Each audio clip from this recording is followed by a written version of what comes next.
اجى للبلد وتعاقدوا وياه. نعم. خل اعطيك كلمه واقع انا اعتبرها وما لي ايد منه. لا تتصور مدرب او لاعب يجي للعراق اذا ما كان عاطل. عاطل؟ نعم. ابصم لك لا مدرب ولا لاعب اذا بالاردن يعطوه فرق 10000 دولار عن العراق يروح للاردن، هاي الاردن وما يجي العراق الا ما اذا عنده عمل. ثق واعتقد اللي عنده عمل يروح لهاي الدول المجاوره. يعني سكاساس مدرب عاطل؟ ليش وين كان يشتغل؟ وين كان يدرب؟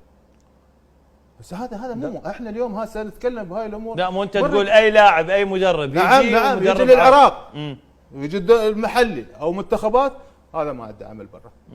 نعم انا اقول لك. بس اكو مدربين يجي يسوق نفسه. يعني شنو؟ يعني مثلا في يعني شنو مسوق نفسه يعني شنو؟ يعني عاطل. رجعنا للمربع الاول. زين دكتور رياض، فعلا انه كاساس بعد مشاهدته للليفل الاعلى في الاولمبيات اللي هي مقاربه للنهائيات كاس العالم بخيارات وبحسبه